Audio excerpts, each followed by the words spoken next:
Hey, what's up, everyone? How you doing? It is me, Mr. 4K Upscaler. So, CES Vegas 2019. Everybody's been bugging me about this. Everyone's been asking me about this.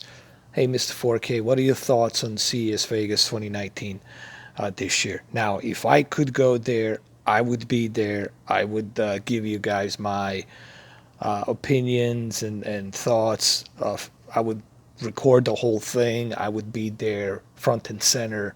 I would interview some people, but unfortunately, I just don't have the means necessary financially to go up there and to bring you that. You know, a lot of these YouTubers, they are sponsored and they're invited through the sponsorship to go up there, to go to Vegas. Uh, they get everything pretty much paid for them, including a hotel, the press pass to go in there. So they have the means of doing that through the sponsorship. I don't have those means of doing it and going up there. I cannot go ahead and pay out of my own pocket to go to Las Vegas, CES Vegas. If I could, believe me, I would be there and I would do it for you.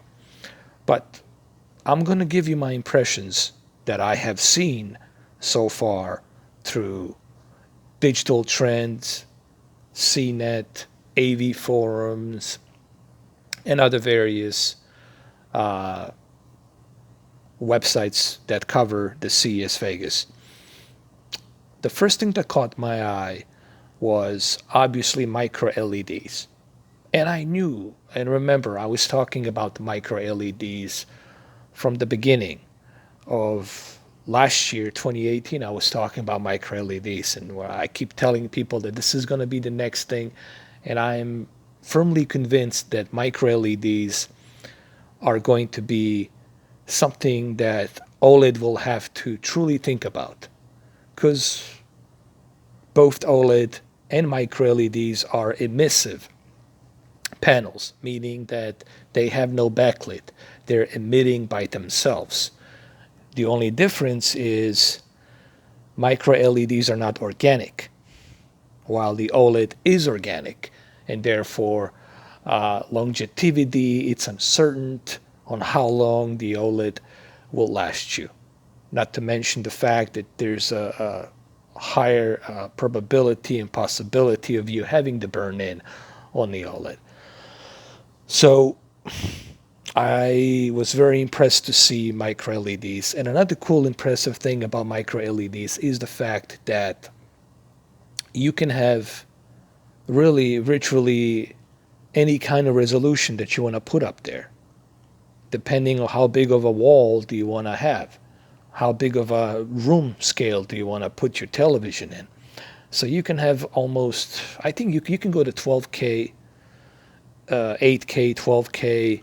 You can go to some ridiculous resolutions on that television. And that's something to think about, you know. The fact that you can go to any resolution that you want to go, that's a bonus. And the fact that it's using R, G, and B is going to give you a much better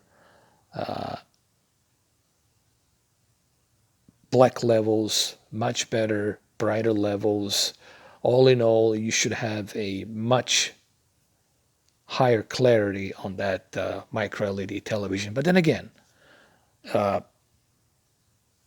this technology is still being processed. Okay, micro LEDs are still being processed. They're still in development. But one thing for sure is that Samsung is clearly aiming at LG and OLED to be their true competitor with micro LEDs. And I think LG and OLED should definitely worry about micro LEDs. This technology, I have a feeling, truly could potentially change LCD panels finally. Finally change the LCD panels, replace the LCD panels completely. So there's no more LCD panels, and I hope that micro LED is successful so that it will completely remove LCD panels so we can finally start enjoying a true you know, new generation of televisions. So micro LEDs was something that was very impressive. But overall, the one shocking thing to me was the 8K. I really didn't think that they were going to start pumping out this many 8K televisions, but looks like they are. A lot of 8K televisions from TCL, Hinson's, Samsung. I haven't seen nothing from Sony yet. That's interesting. I haven't seen anything from Sony yet, but there's a lot of 4K, there's a lot of 8K televisions out there that's being developed. Obviously, 8K on OLED as well. It's being developed. Panasonic, it's looking good. But the thing with the Panasonic is very limited to North American market, unless you live in Europe, unless you live in UK. But if you live in the North American market, Panasonic, it's almost non-existent here. It's how many Panasonics you're gonna find in North America? Not that much. Honestly, you have to special order them through their website, and then you gotta wait for that TV to show up. It's gonna cost you arm and leg. Like I said, it was all about the 8K television. And what's so cool about these 8K televisions is the fact that you already have 2.1 HDMI chipset built inside that 8K television. Now, do you really need an 8K television this year? No. Okay, I'm just going to tell you right now, you really don't need that 8K television this year. Is it going to look good being upscaled to 8K? Is that 4K movie, that 4K UHD Blu-ray going to look good being upscaled to 8K? Yes, it should look good. It will look sharp. There's no question about that. But do you really need it? No, because we haven't, guys. Let me say something really quick. Let's get back to reality. Yes, looking at all these fancy new technology being developed on CES Vegas is pretty cool, but let's be realistic. Let's be realistic. We haven't even made 4K a standard yet, but we're talking about making and stepping into 8K. We haven't even made 4K resolution a standard. How many of you are live streaming in 4K? How many of you are watching 4K videos on your cell phones? None, because there's no 4K cell phones. How many of you are watching 4K videos on your laptops? Because you don't have that kind of internet connection to be watching it on a laptop everywhere you go. So we haven't even made a 4K a standard yet. How many of you are watching broadcast television in 4K? There's no 4K broadcast. So it's still 4K. It's something that it's still being in development to become a standard. So buying an 8K TV to me just it's good to have it as a future proof. And I'm pretty sure your 4K movies will look great upscaled to 8K. I'm sure your video games will look great being upscaled to 8K. Don't get me wrong. But do you really need it? I don't know. I don't think so. So overall, I was really impressed with micro LEDs. That looks promising. I was impressed with Vizio. I like what Vizio is doing. Vizio is coming back, but they're only stuck at 4K television, and that's fine. TCL, it's really pushing the envelope. Each year, they're just pushing the envelope, and they're already releasing an 8K television. Then you got a Hinson's also releasing an 8K television. And I think the TCL probably is going to be the cheapest 8K television that you're going to be able to buy, in my opinion, that is. So my final thoughts on 2019 CES Vegas is that to me personally, micro LEDs It's something that looks promising. It's something that I think it's going to be the future, and it's going to replace a LCD and OLED altogether because of its longevity and the fact that you can build any kind of a size of a panel with micro LEDs. You can have a 200-inch, 219-inch, you can have 8K, 12K, 16K, whatever. So you have almost infinite possibilities of resolutions that you can put out there. So you're already future proof and you're going to get the best possible picture clarity and longevity. Now, the only thing that I need to be convinced on is longevity of micro LEDs. Yes, there's a 75-inch Samsung micro LED TV that they're going to be releasing. I don't know if it's going to happen this year or next year. Possibly next year we might see that 75-inch micro LED TV. But remember that micro LED TV, 75-inch, is going to be super expensive. Be ready to cash out $6,000, $7,000, or maybe even more, maybe $8,000. Remember, when you adapt to a new technology, be prepared to spend a lot of money. Okay. So I don't know if there's anything else I can say. I pretty much said everything there is to be said about CES Vegas because I was mainly focused on the televisions on the CES Vegas. What really impressed me was Vizio. Vizio, it's in true competition now with Samsung. And then you have TCL moving to 8K, but then again, do you really need an 8K? What I'm really looking for this year, I'm looking for Q9FN. I really want to get my hands on Q9FN. I think the prices will go down on the Q9FN from 3,000 to 2,800 or 2,700 to maybe 2,000. So I'm kind of really looking at Q9FN so that I can compare Q9 with the Q8. That's really my main goal by the end of the year, to get to Q9 and then compare the Q9 to Q8, you know.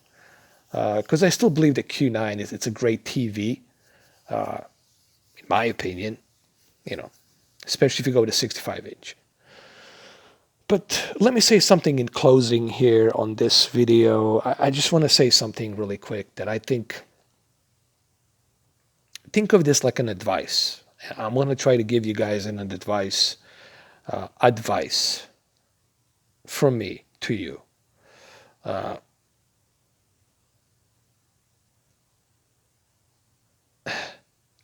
I've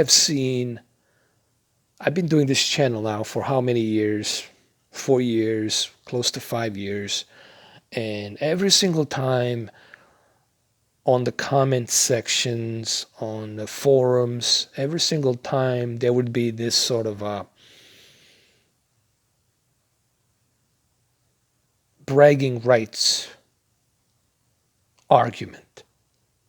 What do I mean by bragging rights argument? Like, oh, I have OLED, therefore I have the best TV. I have QLED, therefore I have the best TV. Or I have Sony, therefore I have the best TV. You know, I've been seeing a lot of that throughout these years that I've been doing the YouTube. And honestly, it's kind of ridiculous, guys. What I'm trying to say is this. As an advice, you're never going to be able to compete. Listen to me very carefully, guys. Everybody, you are never going to be able to compete with technology. Why? Because technology, it's always advancing. It's always pushing forward. You can't possibly compete. This phone that I have, Note 9, okay, maybe it's the current good phone at the moment, but come next year, there's going to be something newer, something better. Or come this year, Actually, this year they're going to have Note 10, and then the Note 10 will destroy the Note 9. So you can't really say that you have the best of the best because technology it's advancing so quickly, so rapidly. Okay. My advice to you is this. If you are happy, listen guys, if you are happy with the TV that you have, that's all that matters.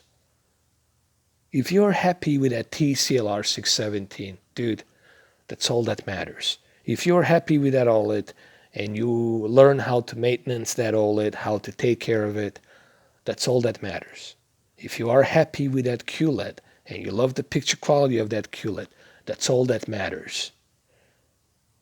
But if you are simply buying products and you're simply buying televisions to compete with somebody else out there, then you're doing it the wrong way. Then you're not doing yourself a favor. You're not doing your bank account, your pockets, your wallet a favor because you're gonna go broke. Okay. The only way you're gonna do yourself a favor is by doing a bunch of research and then personally seeing that television. And then when you see that television, you say to yourself, okay, this is the TV I like. I don't care what anybody else says, and this is what I'm gonna buy. And that's how you should buy televisions. You should buy televisions based on what you like. I can't express how many times I have said this to everybody. Don't buy televisions to impress other people. Buy televisions to impress you. If it's good for you, that's all that matters, man. If you're happy with that TV, that's all that matters. But if you're buying televisions simply because you're trying to compete with the other people, listen, man, you're really going to be, uh, you're going to go broke. And you're not going to be happy because you're always constantly going to need that fix. You're going to need that fix to get something better than what you already have. You're never going to have something better or something that's best of the best. There's always something better than what you already have. Okay? But if you think that buying televisions is some kind of a competition, then you're doing it for the wrong reasons. Don't buy the televisions as a competition. Buy the televisions because it's something you love. Okay, if you love that Sony 930E, it doesn't matter what anybody says, as long as you love it, that's all that's important. Okay, I know this video is kind of going a little bit longer, but the reason I want to tell you this is because I can't believe just how many there are out there simply buying a television to impress other people. Even though they might not like that TV, but they're buying it because they want to impress and say to the other person, hey, look, I have this TV. You know, you should buy stuff because it's good for you. Okay. If you like it, if you love that TV, that's all that matters. Okay. At the end of the day, they're all TVs. Okay. They all have screens. They all have color. And they all have resolutions. Okay. There's moving images inside of them. Okay. So, well, there you have it. I don't know what else I can say. Like I said, I was impressed with TCL. I was impressed with Vizio. I think TCL and Hisense this year, especially TCL, is going to be probably the most affordable 8K television on the market. You know, so that what was it, Q900, the Q900 R. That's 8K television. That one's going to be expensive. You're looking at $4,000, maybe even more. So I don't know about the Samsung. You know, I think it's going to cost you arm and leg. But I think TCL is probably going to be the most affordable 8K television. Just remember, 8K televisions, the minimum size is going to be 65 and up. There won't be any 55-inch 8K televisions out there. All right, well, there you have it, guys.